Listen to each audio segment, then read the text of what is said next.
L'eau. L'eau est devenue en quelques années l'une des préoccupations environnementales majeures à l'échelle mondiale. Nous l'utilisons tous les jours, que ce soit pour boire, nous laver ou encore manger. Et pourtant, la plupart des enjeux de sa sauvegarde nous échappent. Bien qu'environ 70% de notre planète en soit constituée, moins d'1% est exploitable par l'homme. En France, plusieurs régions sont touchées par le problème de l'agriculture et de la pollution industrielle qui se déversent dans nos ressources d'eau potable. Au total, 99% des fleuves et rivières en France métropolitaine sont impropres. La Charente est l'un des fleuves les plus pollués. Passant dans plusieurs zones géographiques sensibles, elle est polluée par ses affluents qui collectent tous les pesticides, défoliants et autres rejets chimiques industriels déversés sur le sol français. Mais pourquoi y a-t-il autant de rejets dans ce fleuve ? Quels sont les principaux acteurs de cette pollution ?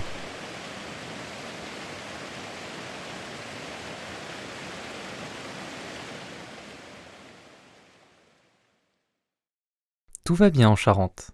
Ici, on compte plus de 1000 usines. Certaines sont très polluantes et déversent des matières toxiques.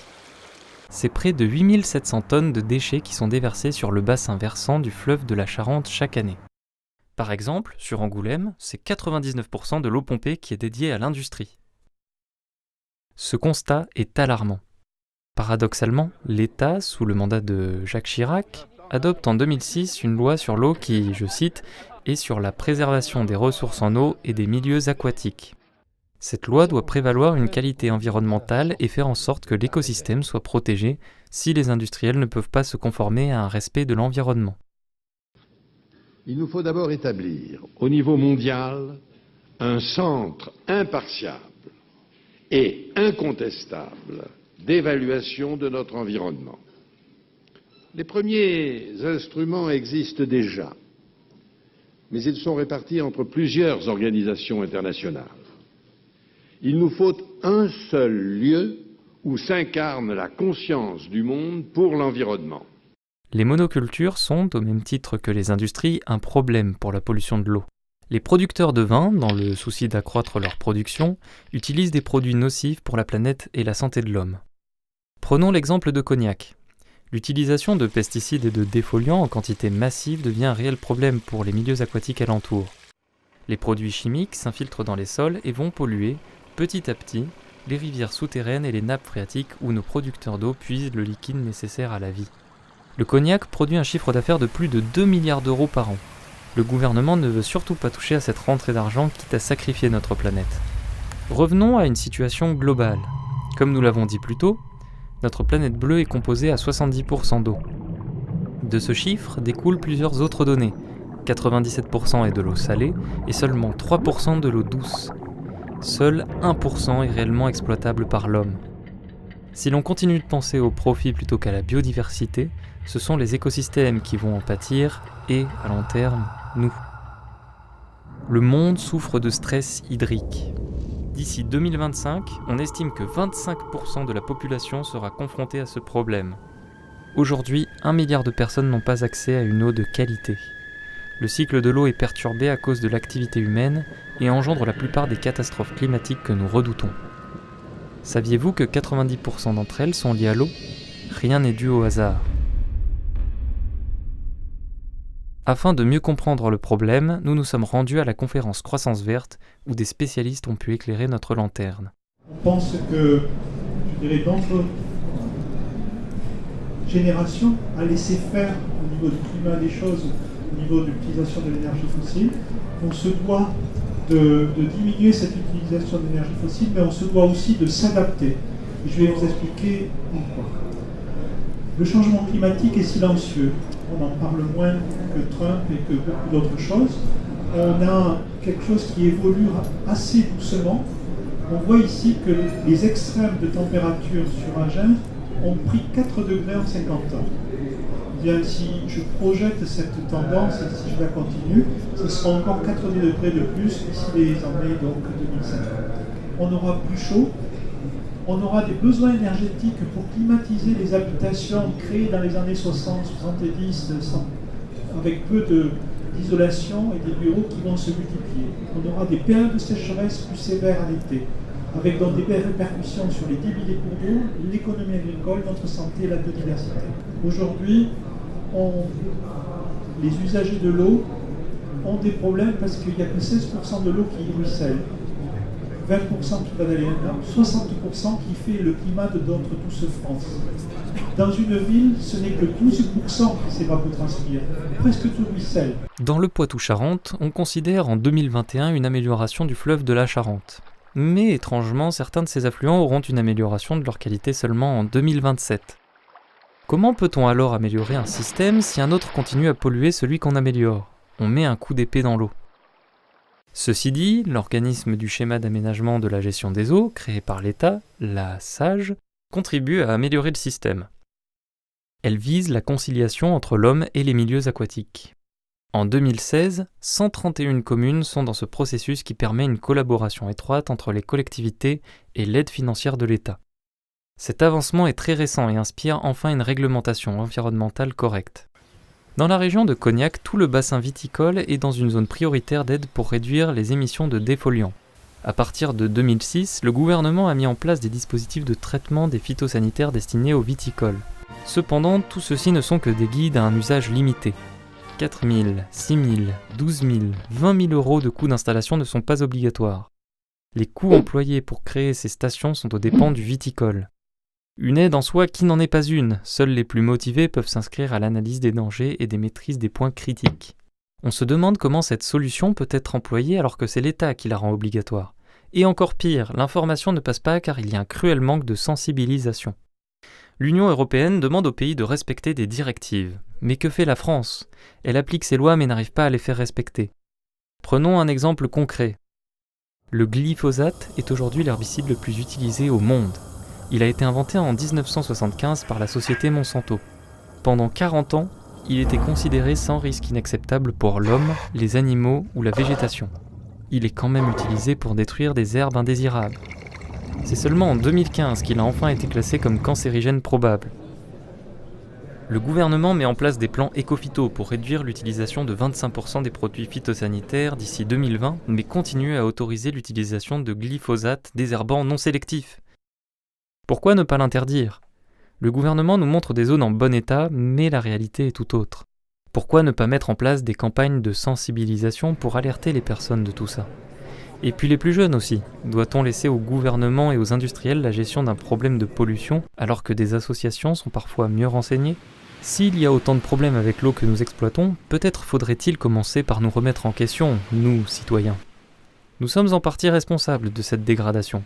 Mais en observant les choses sous un autre angle, nous sommes aussi la solution.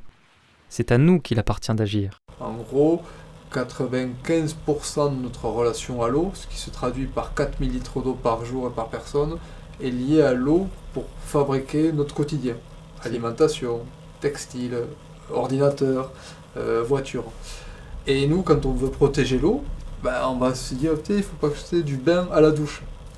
Alors, c'est 5% de notre relation à l'eau, alors que le reste c'est 95%. Pour construire un projet pédagogique, un message pédagogique, on s'est appuyé sur des scientifiques. Et aujourd'hui, les scientifiques développent des instruments pour mesurer l'impact de notre quotidien. Impact écologique ? Impact écologique, donc on connaît l'empreinte écologique, mais là on va avoir un focus sur l'impact eau. L'eau, c'est à la fois la consommation de l'eau, mais c'est à la fois les pollutions.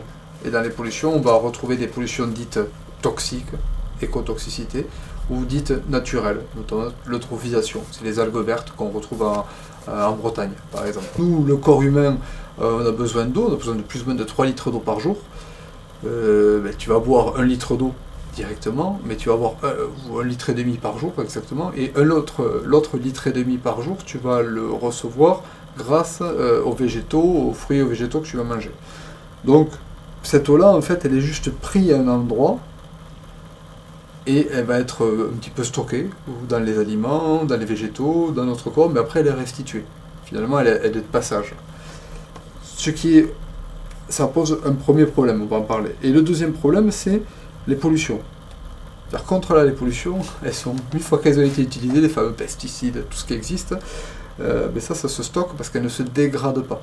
L'homme a inventé plus de 100 000 substances chimiques depuis les années 70, donc ça, on ne sait pas trop comment faire. Puis on ne sait pas trop comment ça réagit. Voilà. 1 kg de céréales, il faut plus de 1000 litres d'eau, mais il faut 4 fois son poids pour 1 kg de cochon, parce que le cochon, il va manger 4 fois son poids en céréales, donc ça fait autant d'eau et de pollution. Et le bœuf, par exemple, c'est plus de 10 à 12 fois son poids. À certains moments, on va surconsommer l'eau, parce que peut-être qu'on va manger trop de viande. Et cette eau-là, vu qu'elle est en quantité limitée, on a 1% de l'eau sur Terre qui est disponible, qui est de l'eau douce disponible. 97%, vous le verrez ici, c'est de l'eau salée.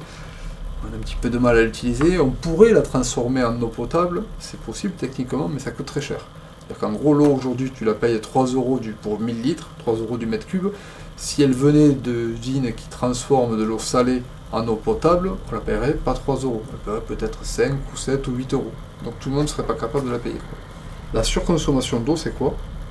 C'est qu'à un certain moment, on va prendre l'eau pour fabriquer par exemple de l'alimentation, et cette eau-là, on ne l'aura plus pour faire autre chose. Par exemple, pour la mettre dans des barrages et faire de l'énergie.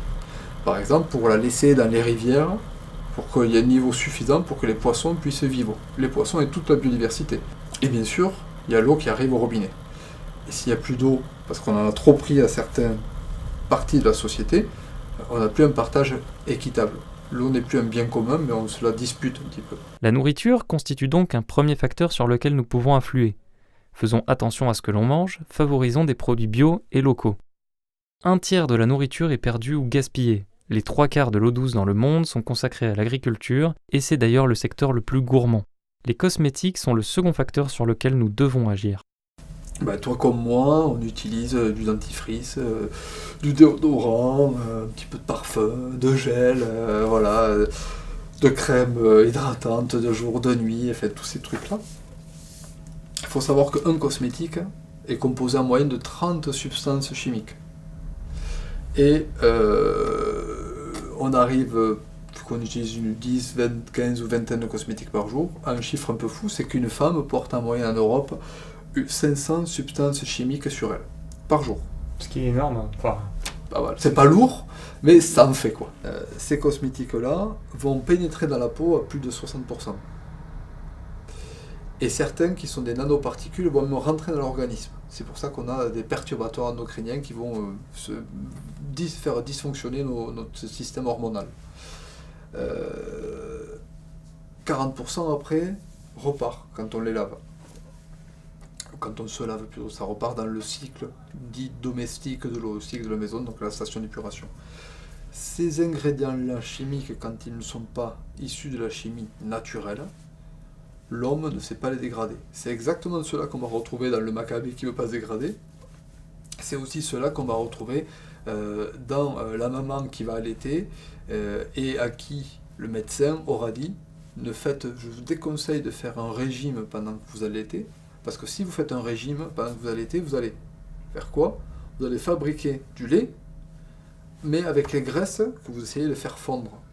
Et dans vos graisses, qu'est-ce qu'il y aura? Il y aura tous ces produits toxiques, chimiques, que vous aurez cumulés. Comme tu l'as dit, on a des alternatives à ça. Des cosmétiques responsables, ça existe. C'est tous les labels, EcoCert, c'est les Français, allons-y. Même il y a du cosmétique bio. C'est le même prix que les autres, grosso modo. Et 2, c'est souvent plus efficace. Et en tout cas, c'est pas dangereux, c'est pas nocif pour la santé. Voilà. Donc, aujourd'hui, on peut réellement consommer responsable, c'est-à-dire privilégier la qualité à la quantité. Il vaut mieux acheter moins de choses, mais du haut de gamme. Et du haut de gamme avec un label. Que ce soit pour se laver ou nettoyer votre domicile, utilisez des produits biologiques. Ils sont prévus pour respecter l'environnement et ne dégraderont donc pas le cycle de purification. Alors, notre planète bleue est-elle condamnée?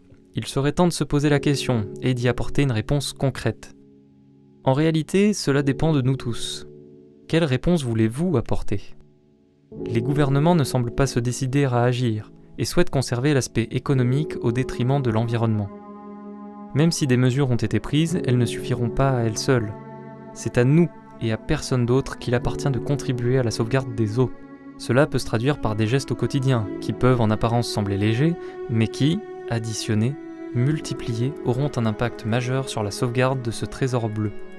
Nous pouvons aussi nous engager aujourd'hui dans des actions à plus forte échelle, pour arrêter les plus grands polluants comme Monsanto, et ainsi traiter ce cancer à la racine. Quelle que soit l'unité que vous choisissez, l'important est d'agir. Agir dès aujourd'hui, avant que l'urgence de la situation ne s'impose d'elle-même. Finalement, c'est un peu comme un océan, vous ne trouvez pas ? Goutte à goutte, nous pourrons récupérer cette eau pure qui risque de faire défaut aux générations futures.